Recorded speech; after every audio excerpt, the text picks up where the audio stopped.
System یہ نظام باقی نہیں رہے گا. بالکل جنہوں نے موجودہ جو سیٹ اپ قائم کیا ہوا وہ اس میں شریک ہے برابر کے. یہ پاکستان کو ریز رجحانات ہندوستان کے خلاف بات کیوں نہیں کرتے ہوئے؟ وہ کیا لگتا ہے آپ کا؟ پاکستان تو ہو گیا منافق پڑوسی ملک پاکستان، وہ تمہاری کیا ماں کا خصم ہے ہندوستان؟ وہ کیا لگتا ہے آپ کا؟ کیوں نہیں اس کے خلاف بات کرتے ہو؟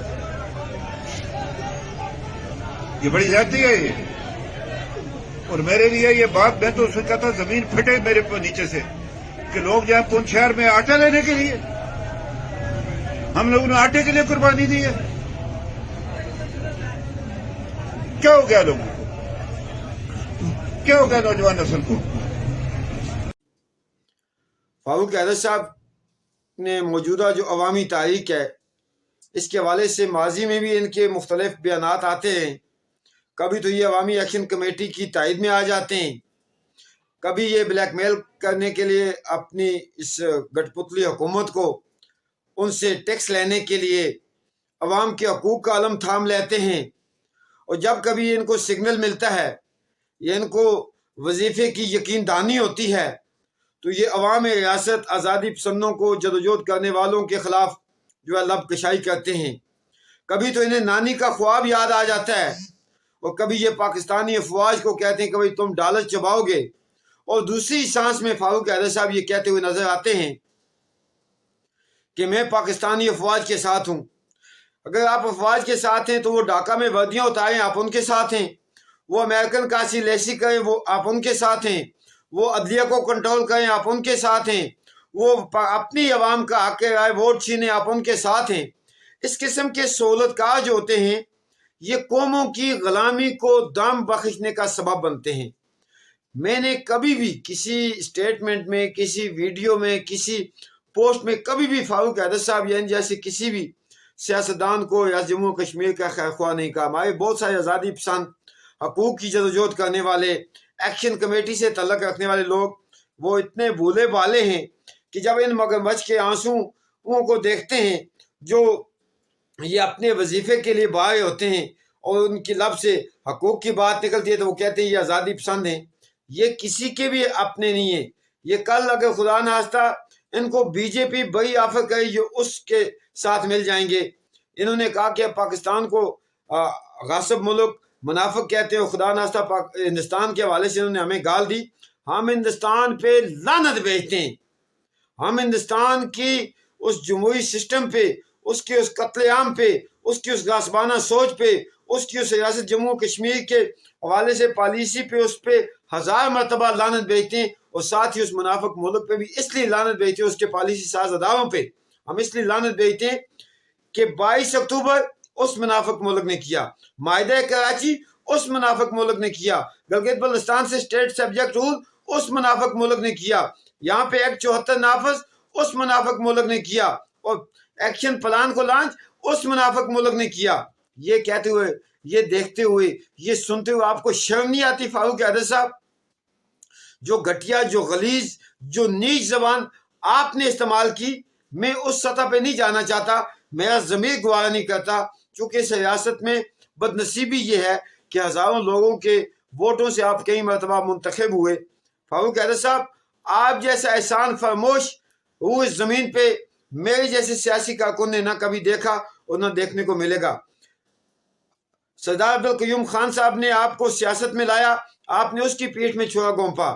سکندر یاد صاحب کے ساتھ گئے، مسلم کانفرنس کو آپ نے تقسیم کیا، پھر مسلم لیگ بنائی. سکندر یاد صاحب کا آپ نے کیا کہتے ہیں نام استعمال کیا، پھر آپ نے اس کی پیٹھ میں چھوڑا گونپا. جب آپ لوگ اقتدار میں ہوتے ہیں آپ ان کے قصیدے گنتے ہیں، جب آپ اقتدار سے باہر ہوتے ہیں آپ اپنے آپ کو آزادی پسند کہنا شروع کر دیتے ہیں. جب آپ کو کہیں سے مراد و مفاد ملنا شروع ہوتی ہے آپ کی ایک الگ ہی زبان ہوتی ہے. 2 دن پہلے آپ کی ایک سٹیٹمنٹ آئی کہ اس حکومت جو موجودہ گٹ پتلی حکومت ہے اس کا بوئی بستر گول ہونے والا ہے اور خدا نخواستہ آپ عدم اعتماد لانے والے ہیں. آپ کی جماعت کے ممبران پارلیمنٹ نے نیکسٹ ڈے آپ کے خلاف پریس کانفرنس کر کے آپ کو آپ کی اوقات یاد دلا دی. میں خود 2 سال انڈین مقبوضہ کشمیر میں اس کی قابض افواج کے خلاف مسلح جدوجہد کر کے آئے ہوں، جبکہ آپ اس وقت کیا کہتے ہیں آپ کا پاؤں قبر میں ہے، آپ عمر کے اس حصے میں، آپ کو ابھی تک وہ نانی کے خواب سے ہی آپ لوگوں کو بیوقوف بنا رہے ہیں۔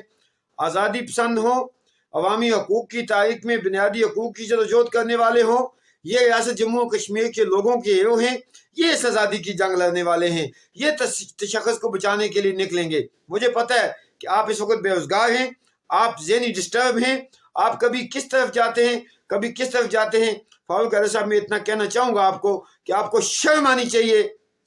اپنی قوم کے نوجوانوں کو گال دینے سے پہلے آپ کو سوچنا چاہیے آپ کے حلقے کے کتنے آزادی پسند ہیں جنہوں نے آپ کو شاید ووٹ بھی کیے ہوں گے، آج آپ نے ان کو بھی گال دی۔ میں یہ مطالبہ کرتا ہوں کہ آپ آزادی پسندوں سے فی الفور معافی مانگیں۔ ہم منافق کو منافق کہتے رہیں گے، قابض کو قابض کہتے رہیں گے، کافر کو کافر کہتے رہیں گے۔ ہر وہ ملک جو ہماری قوم پہ مسلط ہے، ہمارے ملک پہ مسلط ہے، جو غیر آئینی غیر قانونی طور پہ ہمارے وطن پہ قابض ہے، وہ پاکستان ہے، وہ ہندوستان ہے، وہ کوئی اور ملک ہے، ہم اس کے قبضے کے خلاف، اس کے تسلط کے خلاف جدوجہد کرتے رہیں گے۔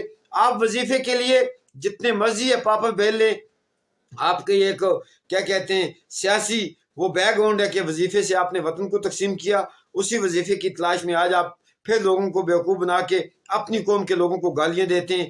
آپ نے پونچھ میں آٹا لے جانے کی بات کی، آپ ایک طرف کہتے ہیں کہ آپ یہاں پہ آزاد ہیں، یہاں تو لوگوں کو آٹے لائنوں میں لگ کے آپ کی من پسند قیمت جو انسانی قوت خرید سے باہر اس خطے کی چونکہ بے روزگاری کی وجہ سے جو غربت ہے وہاں لوگوں کو آٹا نہیں ملا، اور دوسری طرف اگر لوگوں نے اپنے ریاست کے کسی شہر میں جا کے آٹا لینے کی بات کی تو کون سا جرم کیا؟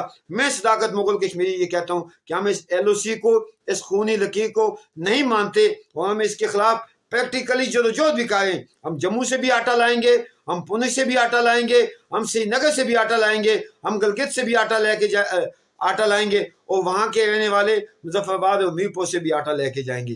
آپ جیسے گٹ پتلیے، آپ جیسے سہولت کار، آپ جیسے نوسرباز، آپ جیسے مفاد پرست، آپ یہاں پہ ریاست جموں کشمیر کے لوگوں کے اپنے نہیں ہیں، اب وقت آنے پہ اپنے ان آقاؤں کے بھی اپنے نہیں ہوں گے جو آپ پہ انویسٹ کر رہے ہیں۔ تو میں ریاست جموں کشمیر کے لوگوں سے یہ گزارش کرتا ہوں، عوامی ایکشن کمیٹی کو یقیناً فاروق حیدر صاحب کے اس سٹیٹمنٹ کی جو نازیبا گھٹیا غلیظ قسم کی انہوں نے گفتگو کی، اس کا جواب دینا ہوگا۔ اس کے ساتھ میں ریاست جموں کشمیر کے لوگوں سے گزارش کرتا ہوں کہ آپ 11 مئی کو عوامی ایکشن کمیٹی کی کال پہ اپنے حقوق کے لیے مظفر آباد کی طرف مارچ کریں، پرامن مارچ کریں، اور انشاءاللہ ہم سرخو ہوں گے۔ فاروق حیدر صاحب یعنی جیسے دیگر جتنے بھی سہولت کار گٹ پونجیے، نوٹنکیے، فراڈیے، نوسباز، کاسا لیس جو ہیں یہ ناکام ہوں گے۔ جیسے یہ بھی کہہ رہے ہیں کہ یہاں پہ کوئی سیاسی پارٹی نہیں ہے،